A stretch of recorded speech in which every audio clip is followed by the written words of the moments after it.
अभी हमारे साथ जन औषधि केंद्र की अपर्णा कपूरिया मौजूद हैं।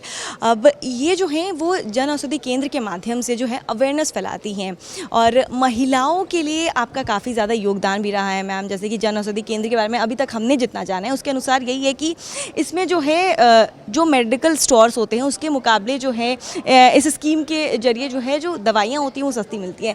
लेकिन एक बड़ा सवाल ये भी खड़ा होता है कि जो सैनिटरी नैपकिन होता है मैम वो काफ़ी एक्सपेंसिव होता है, तो काफ़ी मतलब निचले वर्ग की जो महिलाएं हैं अभी भी उसको अफोर्ड नहीं कर पाती हैं। तो उसके लिए आपके इस स्कीम के माध्यम से क्या कुछ अवेयरनेस फैला रही हैं आप? पहले तो मैं सबसे पहले इंडिया न्यूज़ को बहुत थैंक यू कहूँगी कि उन्होंने मुझे एक अपनी बात कहने के लिए एक मंच दिया और तो बहुत बहुत धन्यवाद आप लोग का। दूसरी बात कि जन औषधि मित्र ये मेरी एक मुहिम है, सेवा सहायता और जनसंपर्क। तो इस मुहिम को लेके हम चले हैं। जैसे कि आपको पता ही होगा कि प्रधानमंत्री जन औषधि केंद्र जो है वो प्रधानमंत्री जी की एक बड़ी मुहिम है कि इस जन औषधि को हम जन तक पहुंचाएं और उपयोगी बनाएं। और उसमें सबसे ज़्यादा जो अभी आपने बोला कि महिलाओं के सैनिटरी नैपकिन जो बाहर और दुकानों पे बहुत ज़्यादा महंगे मिलते हैं या और भी ब्रांड के बहुत मिलते हैं। तो सबसे पहली बात तो यहाँ पे प्रधानमंत्री जी ने खुद अनाउंस करके यहाँ पे ₹1 का एक सैनिटरी नैपकिन है। शायद आपको नहीं भी पता हो, लेकिन जन औषधि पे एक पैक आता है, 4 पीस होते हैं उसमें, वो ₹4 का जन औषधि होता है। जन औषधि सैनिटरी 100% बायोडिग्रेडेबल, मतलब जो मिट्टी में भी डिज़ोल्व हो जाएगा। अभी तक ऐसा कोई नैपकिन नहीं है जो अभी हम यूज़ कर रहे हैं वो कि मिट्टी में सॉइल में डिज़ोल्व हो जाए, मतलब वो हज़ारों सालों तक वो ऐसे ही पड़ा रहेगा और पूरी दुनिया का भ्रमण करता रहेगा। मैं हाँ जी, तो ये एक तो ये हाइजीन के कॉज से बहुत अच्छा है। तो मैं इसी को लेके बहुत सारा काम कर रही हूँ और जन औषधि मित्र बनाती हूँ। जो बेसिकली मेरी योजना है, एक बड़ी मुहिम है, वो जन औषधि मित्र वाली है, जिसके लिए मैं आज खुद आई हुई हूँ। तो मैं अपर्णा कपूरिया एक जन औषधि मित्र भी हूँ और मैं अपनी इस श्रृंखला को बढ़ा रही हूँ, जिसमें मेरे साथ 10,000 जन औषधि मित्र हैं। मैम जब आपने ये शुरू किया होगा तो काफ़ी ज़्यादा तकलीफ़ों का भी सामना हुआ होगा, काफ़ी ज़्यादा इसमें हिंड्रेंस भी आए होंगे, तो उस सब चीज़ों को टैकल करते करते आप यहाँ तक कैसे पहुँची हैं? हाँ, जन औषधि स्टोर खुल रहे थे, शहर में स्टोर खुल रहे थे, मगर उस पर फुटफॉल नहीं था, बिल्कुल भी फुटफॉल नहीं था। फिर लगता था कि अच्छा इस एरिया में खुले हैं तो हम कोई और में ट्राई करते हैं, सर यहाँ नहीं बिक रहा है। दवाइयाँ रखी थी, नैपकिन्स रखे थे, लेकिन लोग नहीं आ रहे थे। तो हमें लगा नहीं, जन जागरूकता नहीं है इसमें, तो हम कैंप करना शुरू किया और कैंप करने से, लोगों को बताने से वो थोड़ा थोड़ा फुटफॉल मिला। फिर भी जैसे सेटिस्फैक्शन नहीं होता तो हमने प्रेस कॉन्फ्रेंस करी और आप जैसे मीडिया कर्मियों का बड़ा सहयोग लिया।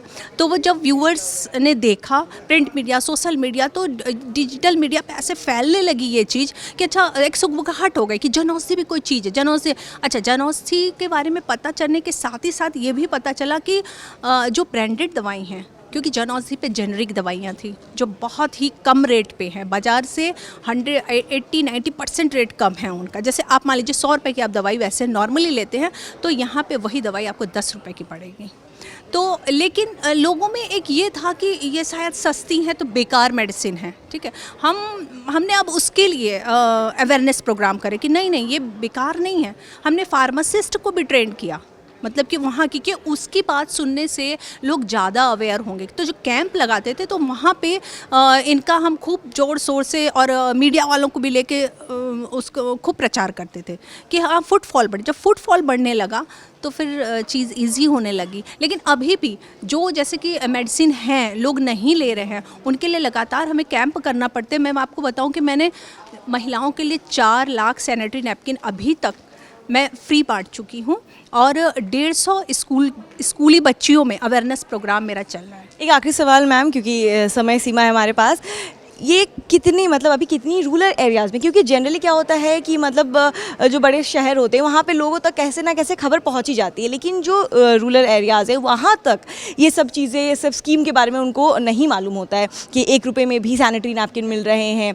तो आप उसके लिए क्या कुछ आप कर रहे हैं?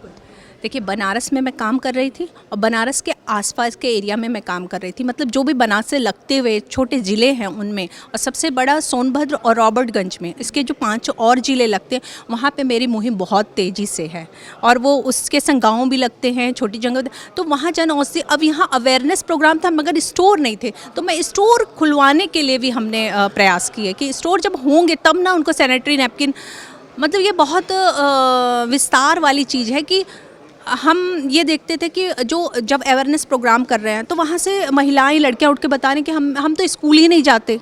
ये भी एक इसमें जुड़ा कि किस लिए नहीं जाते, कि हमारे पास नैपकिन नहीं होते, जब पीरियड्स का टाइम होता है तो हम छुट्टी लेके बैठ जाते। वो छुट्टी की ऐसी आदत पड़ती कि स्कूल ही छूट जाता है। तो क्या ज़रूरी था, सबसे पहले वहाँ स्टोर ज़रूरी था ताकि वो अगर चाहें तो वो वहाँ से ले। अच्छा, उसके बाद जो महिलाएं बनारस आ रही हैं या सोनभद्र जा रही हैं या आसपास के ज़िलों में जा रही हैं, तो सिर्फ अपने नहीं रही, अपनी दोस्त, अपनी पड़ोसी, अपनी और भी जो उनके संगी साथी हैं उनके लिए ले आ रही हैं। तो ये जन औषधि मित्र हो गए ना आपस में, तो ये ऐसे मुहिम रंग लाई।